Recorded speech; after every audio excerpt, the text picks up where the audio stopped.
Hello সবাইকে, কেমন আছো সবাই? শুভ দুপুর। আমি চলে আসলাম এই দুপুরবেলা, এখন 1:30টার মতো বাজে। ছাদে আসলাম মূলত ডিম অমলেট করব।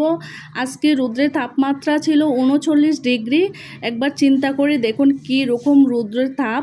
আর আমি দেখতে আসছি আজকে যে রৌদ্রের তাপে সত্যি কি ডিমের অমলেট হয় নাকি সত্যি এটা ফেক ছিল। ফেসবুকে ইউটিউবে ঢুকলেই দেখা যায় যে রৌদ্রের তাপে মানুষের ডিমের অমলেট করে।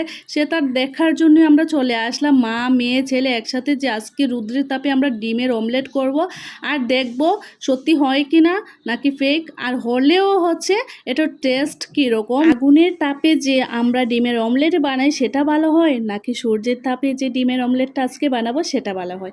তো দেখতেই পারছেন আমার ছেলে হচ্ছে অনেকটা লবণ দিয়ে দিয়েছে আগে থেকে। ও অনেক এক্সাইটেড ডিমের অমলেট বানাবে ছাদে আগুন ছাড়া, সেটা দেখার জন্য অনেক খুশি। দেখুন বসে আছে আর আমি হচ্ছে একটু তেল দিয়ে নিয়েছি। আর আমি হচ্ছে কড়াইটা প্রায় 10 মিনিটের মতো রৌদ্রের মধ্যে রেখে দিয়েছি গরম হওয়ার জন্য। আর অনেকটাই গরম হয়েছে, দেখতে পেলাম হাত দিয়ে ধরার পরে মনে হচ্ছে যে একদম আগুনের তাপের মতোই গরম হয়েছে। তারপরে আমি তেল দেওয়ার পরেও হচ্ছে একটু রেখে দিয়েছি, যেহেতু হচ্ছে সূর্যের তাপে হবে একটু তো সময় লাগবে। তো আমি একটা হাঁসের ডিম ভেঙে দিলাম। তো ডিমটা হচ্ছে আমি একটু ভেঙে দেওয়ার চেষ্টা করছিলাম, যেহেতু রৌদ্রের তাপে হবে, ভেঙে দিলে মনে হচ্ছে তাড়াতাড়ি হবে। তো আমার ছেলে আবারও লবণ দিয়েছে, ওর লবণ দেওয়া হচ্ছে না, মানে মনে হচ্ছে যে কম হচ্ছে। শুরু থেকেই সে হচ্ছে লবণ দিতে লাগছে। তো যাই হোক, আমি ডিমটা এখন হচ্ছে ভেঙে আমি রৌদ্রের তাপে দিয়ে রাখবো। অনেকটা সময় লাগবে, কারণ হচ্ছে যেহেতু রৌদ্রের তাপে হবে, এটা তো আর আগুন দিয়ে হবে না যে 2-4 মিনিটে হয়ে যাবে। তো আমি রৌদ্রের মধ্যে আজকে রেখে দেব। আর হচ্ছে আমার ছেলেও দেখুন একটু নাড়াচাড়া দিয়ে দিচ্ছে, ওর অনেক শখ ছিল যে একটু নাড়াচাড়া দেবে। তো আমরা এখন হচ্ছে একটু অপেক্ষা করব, অনেকটা সময় অপেক্ষা করতে হচ্ছিল। তো আমরা হচ্ছে ছাদের মধ্যে হাঁটাহাঁটি করতে করতে আমাদের পা গরম হয়ে গেছিলো, আমরা হচ্ছে একটু পাটা ভিজিয়ে নিয়েছি। আর বিশ্বাস করবেন অনেকটা সময়ই লাগছে, মানে প্রায় আধা ঘন্টা সময় আমি হচ্ছে এই কড়াইটা ছাদের মধ্যে দিয়ে রেখে নিচে চলে গিয়েছিলাম মেয়েকে বসিয়ে, যেন কাকে না ধরে। তো তারপরে এসে দেখি অবাক কাণ্ড, কি সুন্দর ডিমের অমলেটটা হয়ে গেছে। একদমই ফেক না, সত্যি ডিমের অমলেট হয়েছে। তবে একটাই বিষয়, মানে ডিমের অমলেটটা হচ্ছে আমি উল্টাতে পারছিলাম না, যেহেতু হচ্ছে তেলটা বেশি একটা গরম হয় নাই। তারপরে আমি ডিমটা দিয়ে দিয়েছিলাম, তার জন্য মনে তো উল্টাই নাই। তবে ডিমের অমলেট হয়েছে, ভালোই হয়েছে। এটা দিয়ে নুডলস বানালে ভালো হবে।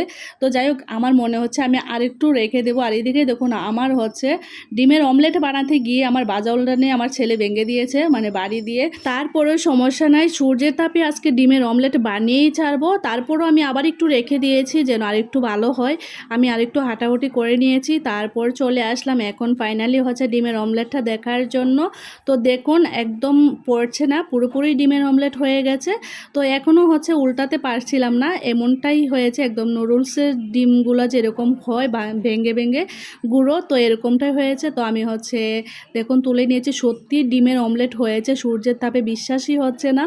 আমি হচ্ছে প্রায়ই ফেসবুকে দেখতাম, তো এখন হচ্ছে নিজেই ট্রাই করে দেখে নিলাম। দেখুন একবার কতটা তাপমাত্রা হলে এরকম ডিম ভেজে নেওয়া যায়। আমার মেয়ে তো বলতেছে কালকে নাকি মাছ ভাজিও করে নিতে।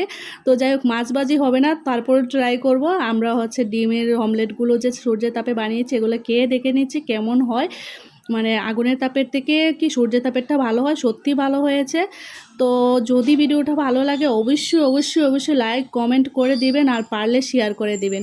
তো আজকের মতো বিদায় নিচ্ছি, এই পর্যন্তই, টাটা।